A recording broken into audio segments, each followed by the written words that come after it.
So being a Spanish-speaking missionary, we had the best of both worlds. So we got to go over to the Hispanics and eat, but also the English-speaking members would feed us too. So we got like the traditional like roast beef and carrots and potatoes and all that. And then the Hispanics food was great, but like the first couple weeks I got really sick off of it because I was not used to Hispanic food, and it's really rich and it's just different than our American food. And my dad told me right before I left, he was like, if they put food on your plate, you eat all of it. And I was like, yes sir, I'll do that. And once you eat all of it, they put more on your plate. And that's also what my dad said. And he's like, if they offer you more food, you eat it. Like, you eat whatever they give you. And so like the first 2-3 weeks I was so sick because I was just eating all their food, and I finally figured out how to like slow down my eating because I was a hungry kid, because I was like running everywhere, and you burn a lot of calories and you get food and you just want to gulp it all down, but you eat it too fast and you get sick and it's too rich. But like there's a bonus of being part of like Spanish speaking America, is that you don't get just one set of Latino food. Like you can get Mexican food and Honduran food and from El Salvador and Peru and Colombia. So you get like a whole mixture of different cultures' food, and you get to like try which ones are different. Like pupusas from El Salvador, so good. But then like just Mexican tacos, they're the whole other world. They're so good at the same time. And the food is just so rich, and you have to eat their food and like it, or they get offended. And I think one of the things I loved about it was learning how not to eat with utensils. You just eat everything with tortillas, especially like Mexican style. Whatever they give you, you can eat it with their tortilla. And so that was fun, like to learn the new style of eating. And I remember one time my companion and I were cleaning this lady. We were doing her dishes, and she had so many forks, and we couldn't understand why she had so many forks. And we didn't say anything because we didn't want to like sound racist, but her son was doing the dishes with us, and he was like, Mom, why do we have so many forks? We eat everything with tortillas. I was like, that's what I was thinking.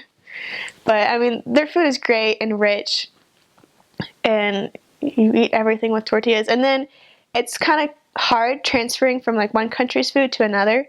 So like I was one area we only had Mexican, so I was used to eating Mexican style.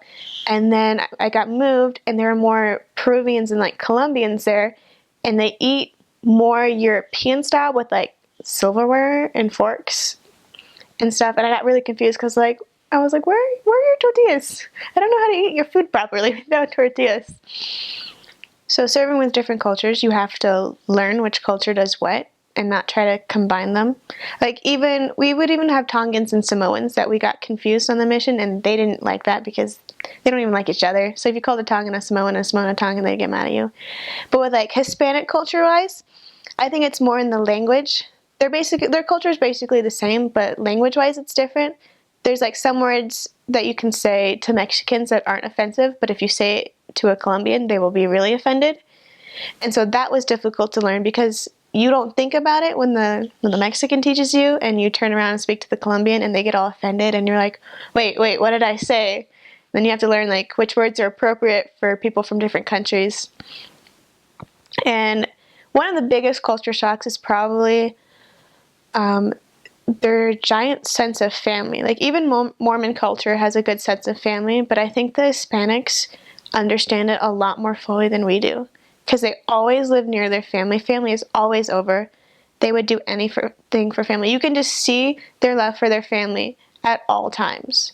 There was one lady we were teaching, and her husband was I think he was in immigration, and you could just see how heartbreaking it was to her. Even though like her mother-in-law and her sister-in-law and her sisters, they all like lived in the same trailer together, without her husband, it was just really difficult for her.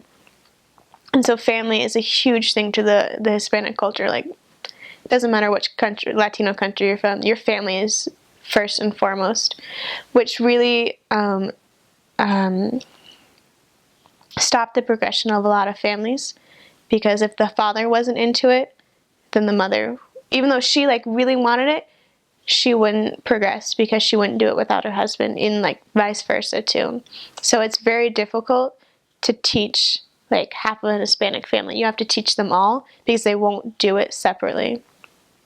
And it'll break up a family if you try to do it. I've seen so many families being broken from the gospel. I mean, that sounds bad, but they'll abandon you because Catholicism is also a big part of their culture.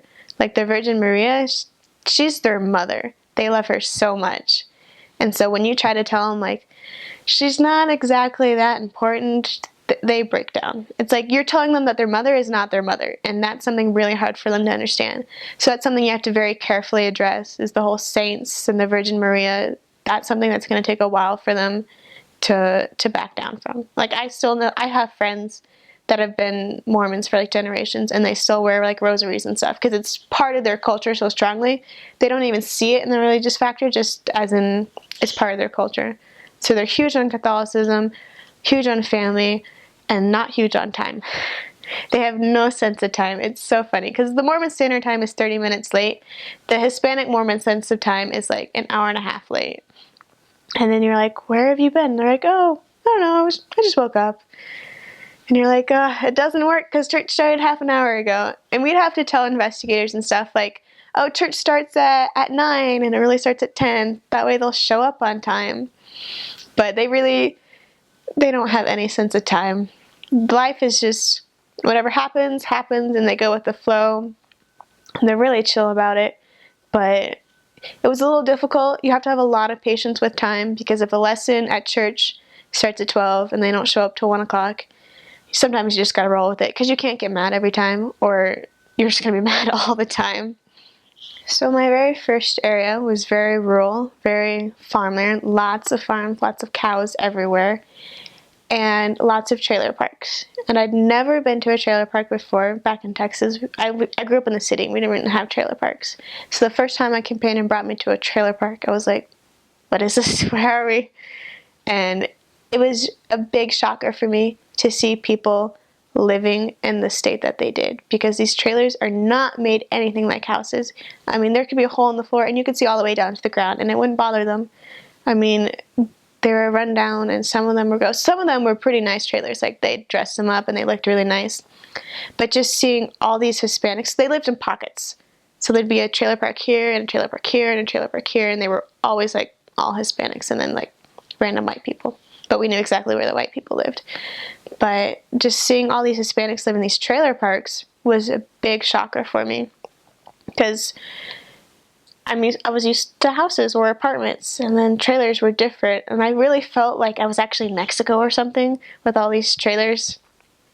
And some of them, Hispanics love bright colors. So you'd go to a trailer park and there'd be like a bright green trailer or a bright purple trailer or a bright pink one. I mean, they loved their colors. So they all lived in trailers. Their social economic status was a lot lower. Most of them were illegal. But Washington's a great place to go get your license as an illegal because you don't have to have like a birth certificate or anything. So that's why there was a lot of illegal immigrants in Washington.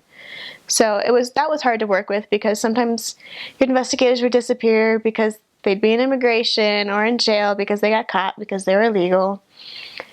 But you just kept working with it. You just kept finding more Hispanics after your other ones were in jail. So a lot of them worked in construction or landscaping or on farms. And it was really hard for them because that's a lot of physical labor and a lot of time that you have to put into it. So they spent less time with their family and more time at work. So when they did have time with their family, they really didn't want to share their time with the missionaries. And it was hard to help them see like, what you're doing with us and your family is going to benefit your family so much more than you just working. And a lot of them worked on Sundays, and so that was very difficult.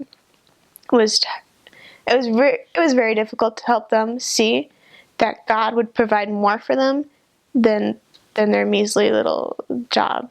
Because I mean, they were doing the best they could, but being an illegal immigrant, they can't really get good jobs, so they would do what they could.